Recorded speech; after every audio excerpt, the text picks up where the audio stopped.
innovación. Su visión y experiencia en diversas industrias la convierten en una figura influyente que busca impulsar el cambio y el progreso en un mundo en constante evolución.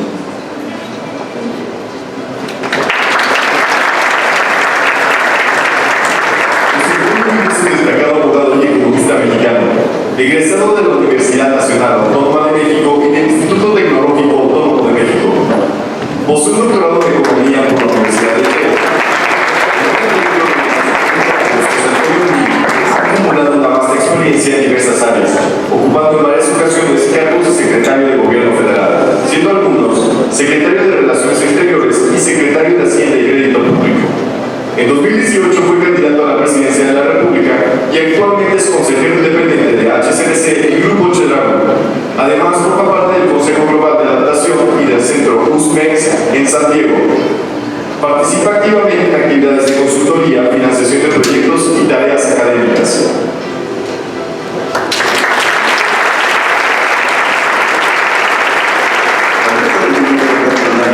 Más de 30 años en el ámbito financiero, especialmente en empresas de productos de consumo y tecnología. Actualmente se desempeña como director de finanzas del Grupo Lala, donde está al frente de las áreas de finanzas, tecnología de la información, auditoría y asuntos legales. Antes de su llegada al Grupo Lala, Alberto fue director financiero de Microsoft México, donde lideró la elaboración del plan estratégico de la empresa.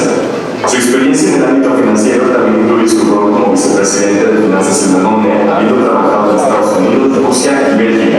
Es egresado de la Universidad de Anáhuac, donde obtuvo su licenciatura en Ingeniería Industrial y una maestría en Ingeniería Industrial. Actualmente es consejero de la Facultad de Ingeniería de la Universidad de Anáhuac, México, y miembro del Consejo del Grupo Mobiliario.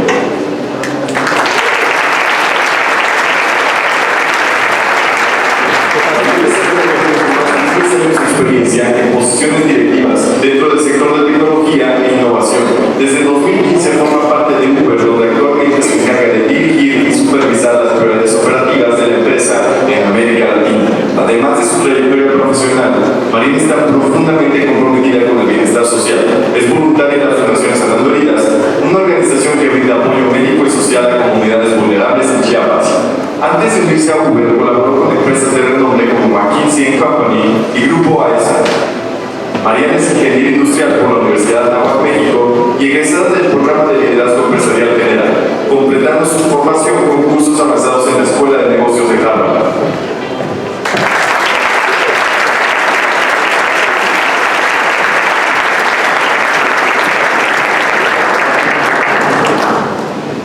Ahora le damos el micrófono al maestro Jorge Zarza, quien tendrá el honor de dirigir nuestro panel titulado Los desafíos y oportunidades del liderazgo empresarial en el contexto actual. Muchas gracias. Muchas gracias y muy buenas noches. Vamos a hacer una dinámica. Hay 9 preguntas o 8 preguntas. Hay una pregunta sorpresa y podrán elegirlas si ustedes así lo quieren. Estamos como en un programa de televisión.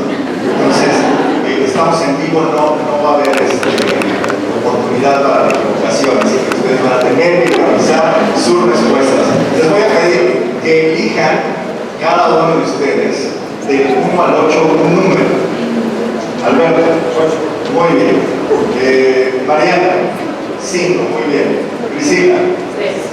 muy bien. Pepe, 2. Perfecto, pues tú eres el de menor grado, entonces contigo empezamos, querido. ¿Cuáles consideran que son los mayores desafíos que enfrentan los líderes empresariales en la actualidad, considerando el entorno post-pandemia y las transformaciones digitales?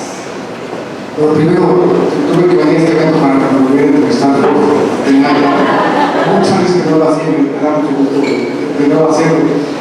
Yo creo que a manejar ese tema, la regla un poco del juego, el mundo se volvió más incierto a todos sentidos. Yo creo que tiene que aprender no solamente a navegar esas condiciones de incertidumbre, a navegar incluso la incertidumbre de lo que implica el cambio tecnológico. Uno amanece todos los días leyendo en la mañana un artículo de por qué la inteligencia artificial va a cambiar el mundo para bien, para en la tarde leer un artículo de por qué debemos estar verdaderamente preocupados del riesgo que implica la inteligencia artificial. Y así como la tecnología, pues hay blancos y negros y hay matices de grises, pues en el entorno geopolítico nos pasa lo mismo. No vamos a navegar si gana, si es una presidenta acá, si es un presidente. reflexión, vamos a navegar pues, en diferentes ambientes, si hay equilibrios políticos, si no lo hay. Yo creo que el líder tiene que aprender a navegar administrando el riesgo y aprendiendo a tomar decisiones en ese contexto incertidumbre. El buen líder nunca va a escoger, el referente tiene que ser el líder porque nos contaba Rodrigo, pero si cualquiera de sus colaboradores o cualquiera de su entorno un día llega y les dice hay dos opciones, una buenísima sin costo que va a ser exitosa, que no tiene una pésima, a ese colaborador, a ese amigo que hay que correr. Cada día que enfrente una decisión, un dilema, pues la va a enfrentar porque hay incertidumbre, porque hay riesgo, porque no hay claridad. Y yo creo que esa es un poco la cualidad que el líder tiene que aprender a desarrollar. Cómo, no sabiendo cuál es el entorno, entre riesgo y entre decisiones difíciles, las vamos tomando en el mejor posible. Muy bien. Hay quienes piensan que ya terminó la pandemia y hay quienes piensan que sigue la pandemia, que es solamente un cambio en lo mediático, como en algún momento ustedes son muy jóvenes, porque va a saber de lo que está hablando usted. Antes los noticieros se enlazaban con un reportero que daba el reporte de los IMECAS. Y entonces el reportero te decía que de acuerdo a los IMECAS podías solo salir a la calle a tomar el sol. Los IMECAS siguen, pero ya no salen en las noticias. La pandemia sigue, pero ya no está en los medios de comunicación. ¿Cuáles son los desafíos que tú detectas? Gracias de nuevo por esta invitación. Estoy bien contenta de estar aquí con este lujo de personas y también con todos los estudiantes. Y de regreso a la universidad, igual siento que ha pasado poco tiempo y ha sido mucho a la vez, o ha pasado muchas cosas en poco tiempo. Los desafíos que yo más veo es el tema de cómo anticiparse, cómo manejar un entorno, como decía José Antonio, de incertidumbre, con una claridad que tampoco conocemos, que tampoco conocemos como cuál va a ser lo que va a salir de una decisión. Entonces, veo un reto muy importante y lo digo con mi equipo, siempre es como el qué y el cómo. El qué, porque estamos buscando resultados, pero no es buscar resultados en un cómo que no quisiéramos, ¿no? Y volvemos un poquito al mensaje de ética de Padre Cipriano, de Rodrigo, que decían, la vida no te va a premiar simplemente por hacer las cosas bien, ¿no? La vida puede ser justa. La situación es, importa el qué, importa el cómo, casi de la misma manera, porque llegar a un qué con un cómo que no te enorgullece, quizá conseguir los resultados si te atropellaste en el camino a 25 personas, no de la manera correcta de llegar a los resultados. Entonces, ese es un desafío grande porque creo que a veces en el entorno en el que nos movemos, y al menos en donde yo me muevo, va tan rápido que a veces no te da tiempo de pensar en el cómo. Entonces, hay que anticiparse, hay que decir, quizá voy a tomar este atajo, me voy a tardar un poquito más en llegar aquí, pero ese resultado con un cómo que sí me enorgullece va a trascender más y va a tener una huella más profunda en el futuro y va a poder ser algo de lo que pueda decir, sí, esto nos tardamos un poquito más, pero aquí estamos y aquí nos vamos a mantener. Y no es algo que te vas a echar para atrás después porque como no llegaste ahí de la manera correcta, algo te va a pesar. Entonces, es un entorno incierto, pero también es un futuro que no sabes cómo va a reaccionar hasta que lo vas viviendo. Y bueno, pues llegar a eso es una cosa de mucha constancia y de mucha perseverancia. Bueno, ahí está. Mariana, frente a este entorno post-pandemia y la transformación digital, que la gente que no sabía utilizar el Zoom o sabía que existía aprendió en menos de un mes, porque si no se quedaba totalmente incomunicado o como dicen ustedes, offline, ¿no? Online, offline. ¿Cuáles son los desafíos?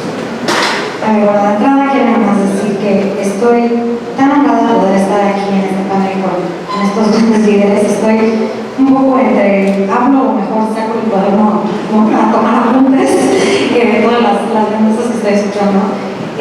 Pero te puedo platicar un poquito de dos aristas. Como una mujer en el mundo profesional, cómo cambió este mundo a el siempre estar online, ¿no? Y cómo cambia eso mi forma de ser mamá, mi forma de ser profesionista. Y también te puedo decir desde el lado empresarial lo que nos hizo la pandemia. Desde el lado personal, se volvió mucho más importante esa priorización y esa conciencia de cada día decidir, oye, ¿a qué me voy a enfocar? ¿Y a qué hora voy a trabajar? ¿A qué hora voy a cerrar la computadora? ¿En qué momento voy a ser persona? Porque efectivamente después de la pandemia no se pierde, ¿no? El Zoom sigue, el Slack sigue, el WhatsApp sigue. Ahora, como ya desde el lado más profesional, creo que no es que la pandemia nos lo haya traído, pero creo que lo trajo más a la mesa, se pronunció más. Y es este capitalismo con conciencia. Antes creo que los efectos de las consecuencias de nuestras decisiones tenían un poco más de tiempo, un poco más de agua, que todavía les podía escuchar. A medida que la pandemia cambia las cadenas de distribución, por ejemplo, o la forma en que la gente compra, que ya es mucho más en línea, o la forma en que los consumidores consumen. Entonces, muchas veces las consecuencias de esas decisiones son más inmediatas, sobre todo las consecuencias sociales, en donde cambia la distribución de riqueza, las personas que estamos tratando de servir, los empleados, la empresa, estos millones de personas que dependen de nosotros como empresas. Ahora, ese cambio en su ingreso tiene una importancia mucho mayor. Al igual, ese precio que le estás dando a ofrecer al consumidor tiene un cambio mucho mayor. Esa equidad de las oportunidades, cómo cambia ese precio o ese ingreso, la equidad de las oportunidades de las personas o incluso el bienestar ecológico, para mí se pronunció mucho después de la pandemia. Creo que lo vamos a hablar más a profundidad, entonces lo dejo, pero esas son las dos grandes categorías de vida. Mira, qué sencillez. Decía que aquí nos sacamos apuntes, creo que debemos sacarnos apuntes nosotros para escuchar. Gracias, ingeniera. En los medios de comunicación, cuando uno termina y entra a un medio, TV Azteca o Milenio, que sea, cuando eres joven, tienes dos ilusiones: ir a la guerra. Quiero ser responsable de guerra, como que ponerte un chaleco que dice prensa es importante. Yo nunca quise ir a la guerra, porque me da mucha miedo el palo. Pero el tema de viajar es algo importante para un reportero, porque te conviertes en un enviado especial. Es decir, vas a un lugar representando a tu medio de comunicación. Con la pandemia se acabó. ¿Para qué no mandamos todos en esa con cualquier corresponsal? Haz eso mismo en la industria. Mira, yo creo que, bueno, antes que nada, gracias Mariana Priscila, Antonio, un placer porque estar aquí con ustedes. Yo creo que la respuesta es sí y no. Es decir, pienso que una de las cosas muy buenas que nos trajo la pandemia es que aprendiéramos, aquellos que estábamos metidos en una oficina, que puedes efectivamente tener una vida y trabajar y conectarte desde casa o desde cualquier otro lugar y contribuir a eso. Ahora, soy un fiel creyente que nada sustituye la relación humana. Estar también en una oficina, poder platicar con la gente, colaborar, el proceso de innovación humana es discutible. Es decir, tengo esta idea, ¿cómo la ves tú? Oye, yo construyo, tomo esto. Fíjate que y al final construyes esa co-creación, es el contacto físico. Por un lado, creo que toda esa creatividad solamente se puede dar viéndonos a los ojos y colaborando. Ahora, por la otra, cuando estamos en las empresas, y pienso en ustedes, una de las cosas que aprendes cuando entras a una empresa muchas veces es ver a la gente un poco más senior y ver cómo deciden, cómo se equivocan, cómo negocian, cómo llegan a un acuerdo, cómo toman una decisión y se arrepienten y se echan para atrás. Y al final, tú vas construyendo tu propio liderazgo, muchas veces aprendiendo de lo que viste, algo que te gustó, algo que es una persona que no te gustó. Yo he tenido 17 jefes, por ejemplo, y de cada uno les puedo decir lo que me encantó y lo que me chocó. Y cuando mi jefe decía, quiero ser como tú, quiero tratar a la gente como los tratas tú, quiero hablar inglés como lo haces tú. Y otros decía, es que como esta persona nunca quiero ser, no quiero referirme a los demás como él lo hace, no quiero tomar el micrófono y no soltarlo cuando estás con tus colaboradores, quiero escuchar. Entonces, cuando me preguntas, oye, ¿es un mundo online o es un mundo presencial? Yo creo que hay que tomar lo bueno de los dos con eso tratar de ser tu mejor versión. Eso Muy diría. bien, muy bien. No vamos a ir a la pausa, vamos a seguirnos. Y seguimos contigo para dar el carrusel hacia la izquierda. ¿Cómo lograr entonces el equilibrio entre la sostenibilidad y la responsabilidad social, que no es un eslogan, un emblema, ¿no? Entonces, ¿no? La responsabilidad social y la sostenibilidad con las presiones de rentabilidad y crecimiento financiero? Esta necesita traducción para los que no estudiaron finanzas. ¿Cómo hacer las cosas bien? ¿No?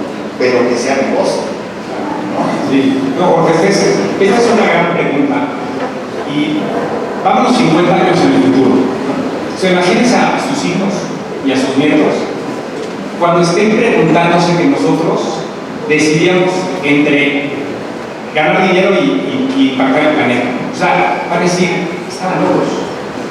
No puede haber uno sin otro, no puede haber un plan de negocio que destruya el ecosistema, que destruya a los empleados o que no le genere bienestar al gobierno o que no impactes a tu gente, a tus empleados, que no le des un retorno al inversionista por el cual trabajas. Es decir, el concepto del ecosistema es solo uno. Hoy todavía las empresas se preguntan si podemos tomar decisiones que sean sostenibles o sustentables a largo plazo, y la verdad es que estamos mal. La respuesta contundente es cómo haces las dos. Yo creo que ese gran cambio en las empresas va a venir no de los gobiernos, no de las regulaciones. ¿Saben de qué va a venir? De los consumidores. De los consumidores.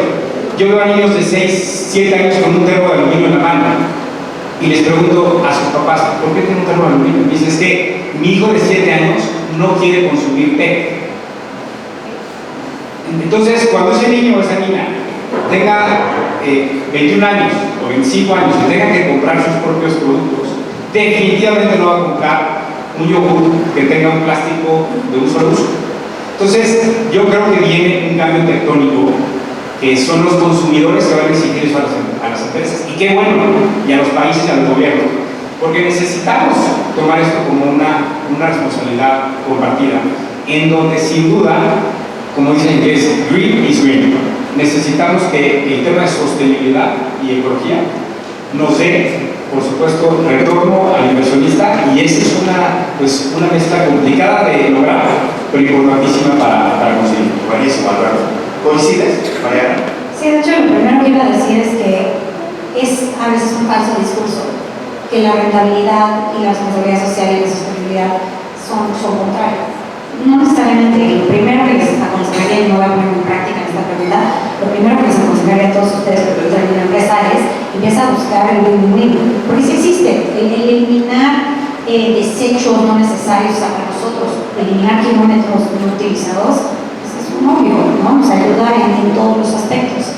Ahora, también, de nuevo, regresamos a mi práctica, se van a enfrentar y se van a encontrar en este momento en donde tengas, ya sea tus inversionistas o tu consejo, o en mi caso la bolsa de valores, que te está, ¿no?, respirando bajo el cuello y diciéndote que cómo se deberían ver tus resultados financieros.